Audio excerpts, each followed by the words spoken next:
UFO disclosure, the future of humanity, hangs in the balance. The UFO enigma demands a global response. Our scientific and generational future is at stake. This is why it's so damn weird that the idea of UFO disclosure has an asinine stigma, when, ironically, it's what the UFO or UAP field most desperately needs. People who act antagonistically toward the idea of disclosure often see the status quo as advantageous to their influence in this field. For example, some skeptics don't want disclosure, possibly because they adore the idea that they're above UFO believers and are busy saving them from their poor analytical skills. Yet some UFO believers, despite recognizing the significance of the mystery, are reluctant to support widespread disclosure. Their perspective mirrors that of music aficionados who discover an underground band. They treasure the exclusivity, fearing that mainstream attention might dilute its personal significance for them. Moreover, people highly invested in their particular UFO narrative also sometimes oppose disclosure. Some have in effect made cottage industries from their teachings, which rely on dogma. Moving forward, let's explore some UFO dogmas from the anti-disclosure crowd. And of course, there can be crossover amongst the various factions. Some UFO dogmas from the anti-disclosure crowd. For instance, UFO spiritualists staunchly believe we're not dealing with physical craft and certainly not extraterrestrial beings. This crowd dismisses specific claims asserted by UFO whistleblower David Grush, including the claim that ships have been recovered.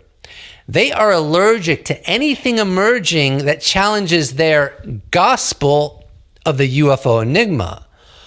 On the other hand, UFO conspiracists are adamant that people like Lou Elizondo are part of a psyop to lead the public astray on the UFO mystery. The last thing they want is history to pen a narrative contrary to theirs, that he was a force for good.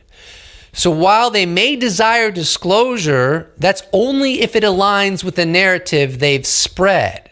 Similarly, alien ambassadors, or the all aliens are good crowd, often consider disclosure a threat.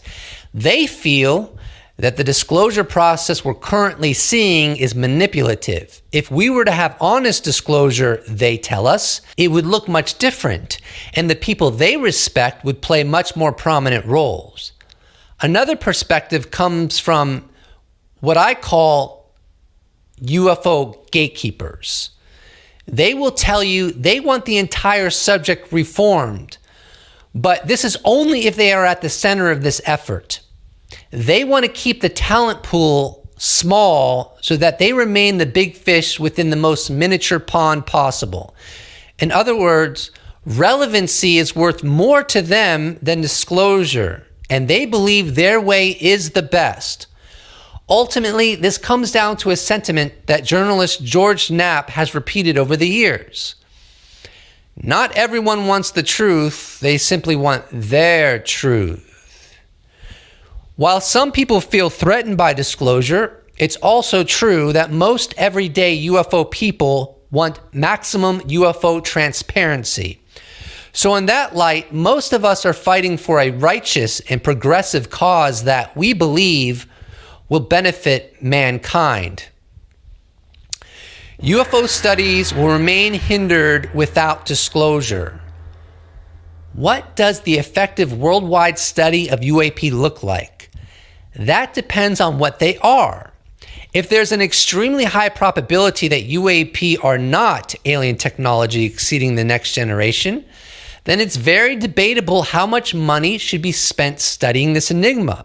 And frankly, this is what the US government has wanted us to accept since Roswell, which is why the Pentagon, contrary to what many assert, has persistently downplayed UAP as a national security threat.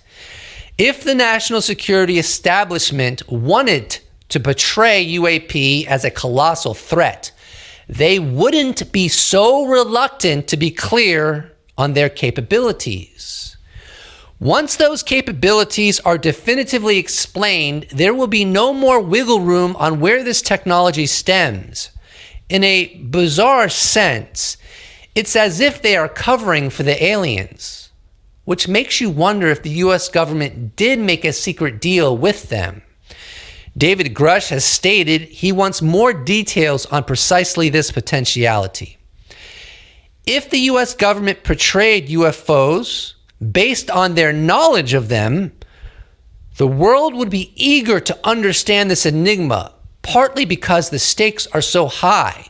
They don't want us involved, and that's a problem. UAP, a serious threat regardless of non-human occupants. The national security threat UAP represent isn't confined to the intelligences behind these craft. If UFOs are indeed alien technology, there's likely a silent race among nations to replicate it. This achievement would grant a country an asymmetric military advantage over its adversaries. This development would likely be more concerning than the implications of an unknown alien presence on our planet. Any nation unilaterally acquiring full UFO capabilities would presumably possess a metaphorical blank check for foreign policy, seemingly allowing any policy choice without significant accountability. To grasp the magnitude of this, imagine 10,000 Tic-Tac UFOs under a single nation's control.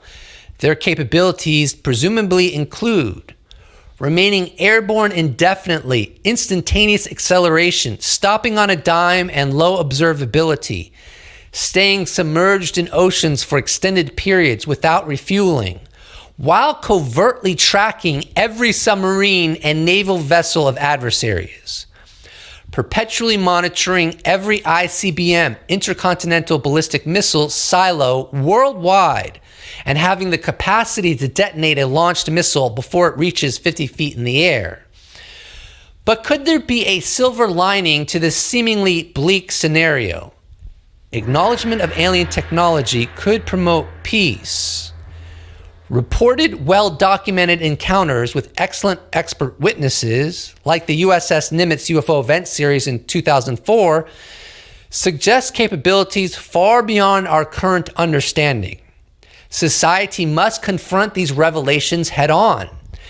It's vital to have a global dialogue on the implications and management of such profound technological leaps that are likely inevitable. Ignoring them could jeopardize the well-being of countless future generations. If alien technology is militarized and put in the wrong hands, any future conflict would likely involve devastation on a scale not seen before, since it would be so devastatingly effective. Perhaps by collectively recognizing the incomprehensible power of these technologies, we'll realize the ultimate futility of war. Otherwise, we have no future.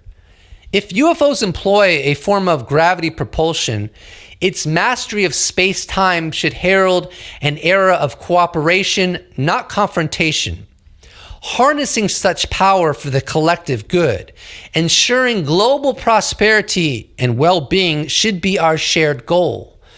Without a global conversation on this technology, we could one day collectively wake up learning that a nation has unilaterally replicated these non-human advancements. We undeniably need extensive global dialogue before we reach that point. Leaving this responsibility exclusively and covertly in the hands of a small group of government officials is the definition of madness, as this will profoundly impact all of humanity. UFOs, the DoD, and the intel community, a preference for secrecy over transparency. The evidence is overwhelming that the Department of Defense's biggest UAP priority from a societal impact perspective is to have us all ignore them. This is precisely why, when the Air Force closed Project Blue Book, they constructed a fact sheet in which one of its statements said, quote, "No UFO reported, investigated, and evaluated by the Air Force has ever given any indication of a threat to our national security," end quote. This intentionally fabricated statement screamed, "Nothing to see here." According to Leslie Kane, the Air Force has repeatedly used this fact sheet when approached with questions about UFOs. But even today, the Air Force and DoD continue to be highly motivated to downplay UAP as a threat to the point of absurdity. A recent illustration of this can be traced to the first UFO hearing in over 50 years that took place in May of 2022. In that hearing, Representative Gallagher of Wisconsin asked Deputy Director of Naval Intelligence Scott Bray and Undersecretary of Defense for Intelligence and Security Ronald Moultrie if they knew of the famous Malmstrom Air Force Base incident where reportedly 10 nuclear ICBMs were taken offline by UAP. Astonishingly, they both claimed they had not seen any official assessment of this incident and offered no analysis of it whatsoever. Discussing this incident would have been an ideal opportunity to scare people if the DoD were intent on generating a chilling threat narrative.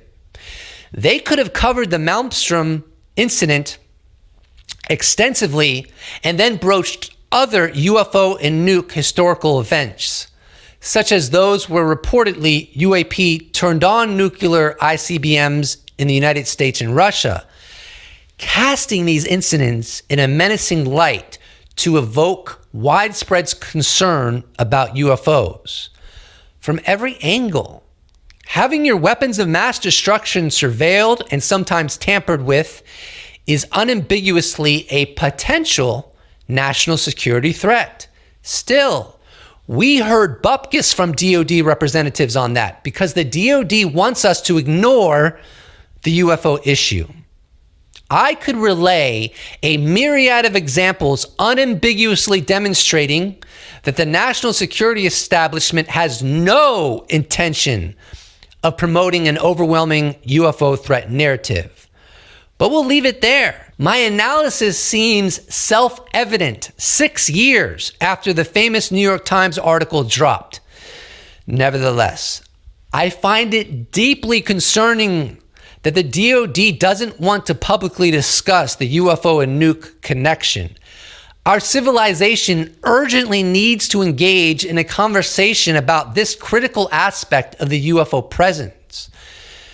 Participating in this dialogue would initiate a better understanding of this enigma's nature and agenda.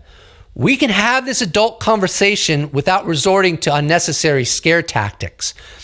Without disclosure, the UFO topic will stagnate to the detriment of all 8 billion of us. The takeaway is that UFO disclosure is a game changer, and it's clear that much of the intelligence community opposes it. This is why the idea that the US government would create a massive UFO threat narrative is a misguided assessment. Such a tactic would ultimately lead to a deeper understanding of the topic. For example, if the US government portrayed the phenomenon as an existential threat, it would have spurred global institutions into a well-funded and relentless effort to swiftly solve this enigma for humanity's salvation. This is precisely the opposite of what the national security establishment wanted. So 70 plus years later, our institutions still know nothing about this enigma and even reject its reality. Today, we would be closer to the truth if they had created a substantial threat narrative, prompting science to objectively investigate this enduring enigma. Believe it or not, the UFO cover-up is far more sinister than a fabricated threat narrative. It inhibited us from asking essential questions about our place in the universe, which I believe would have advanced civilization, influencing us to de-emphasize many of our sometimes petty differences and squabbles so that we could pay more attention to other matters that impact us all. The questions we would ask about our world and universe as a consequence of disclosure would help redirect our attention to what's most pressing: corruption in our corporations, economies, governments, and environmental degradation. Why? One reason is that an unavoidable question would dominate our thoughts. Why did certain governments conceal and deceive the global populace about evidence of non-human intelligence? Grasping the depth of deceit required for such a prolonged cover-up would undoubtedly shake our collective trust. This revelation might serve as a galactic wake-up call, highlighting the dangers of ignoring problems that have global repercussions. The disclosure could foster a universal disdain for deceit and misconduct. After all, this isn't a deception targeting a single region, demographic, or ethnicity. It affects all 8 billion of us. What emerges from such a revelation remains uncertain. Still, one can hope it leads to a more united stance against the long-standing issues that have plagued humanity.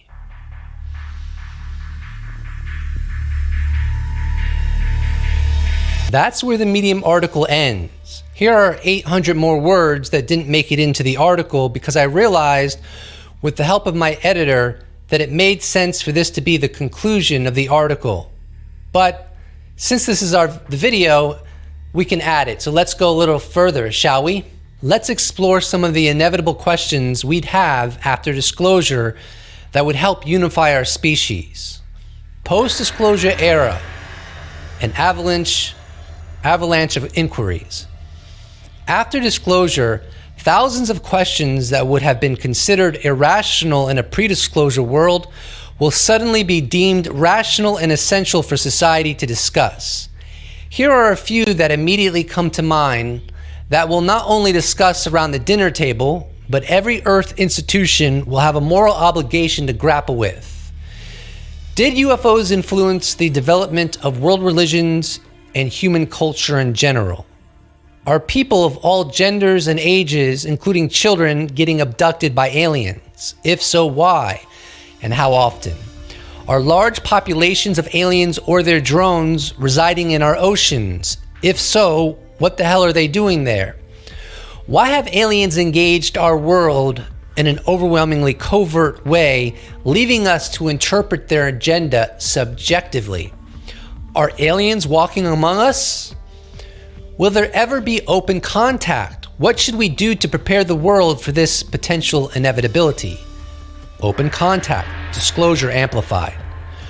While UFO disclosure is a colossal leap forward that undeniably reshapes our world, open contact transcends even these seismic changes, ushering in an era of transformation that dwarfs anything we've ever experienced in our civilization's history. If we're headed toward a post-disclosure world, it's likely inevitable that open contact follows. In the June 5th debrief article that broke the David Grush story, Grush stated, "It was dangerous for this 80-year arms race to continue in secrecy because it further inhibits the world populace to be prepared for an unexpected non-human intelligence contact scenario," end quote. I believe Grush didn't just come forward because humanity has a right to know their place in the universe, but also because governments are playing with fire by not adequately preparing us for the various scenarios that could develop when non-human intelligences are engaging our world. You can't predict what non-human intelligence will do next. From an alleged school landing in Rua, Zimbabwe in 1994 to a UFO crash in Varginha, Brazil in 1996, we can't predict what the intelligences behind UFOs will do next. next. Maintaining secrecy from all 8 billion of us will only work for as long as the phenomenon behaves as expected. Why would anyone expect anything from non-human intelligences when we don't even understand them? Any government covering up this reality selfishly plays roulette with the relationship between governments and the governed. It's one thing for governments to come clean on a potential 90-year cover-up to make things right. However, it's an entirely different animal to admit to this bombshell because the phenomenon behaved unexpectedly and left them with no choice. The latter would have a devastating impact on civilization that the world would never heal from. It's bizarre that governments gamble with this potential. This is yet another reason we need disclosure now. Beyond this, we're all in the dark about what would be the most extraordinary world history. Hidden interactions, the untold history of humanity and UFOs. James Fox, in his documentary Moment of Contact, posed a thought-provoking question regarding the 1996 Virginia UFO crash. Quote, let's just say, hypothetically, for a moment, if it did happen, how significant of an event would it be? I bet you that everyone would say there's nothing more significant than this story if it were true. If some UFOs are what they appear to be, then non-human intelligences interact with humanity daily. So bizarrely, the most significant world history is transpiring around us every day, has been doing so for many decades, and yet we don't collectively discuss it. It would only require a small percentage of claimed UFO interactions to be accurate for this statement to hold true. Currently, we have no smoking gun evidence of non-human intelligence in the public domain, but there is very compelling evidence that some governments do. We can only speculate why governments have been able to obtain smoking gun evidence rather than the vast public. But the reasons for this could range from governments having the best sensors to non-human intelligences showing particular interest in military technologies. Furthermore, it might be that these intelligences allow governments to be more privy to their presence while being discreet in their interactions with the general populace. It's easy to speculate and anthropomorphize why this presence behaves how it does. But if the world's populace never examines this enigma, we may never attain objective answers. I'm not sure there is a greater madness than governments covering up a non-human presence, consensus reality buying into this deception, and science largely ignoring our most profound mystery. We need disclosure now.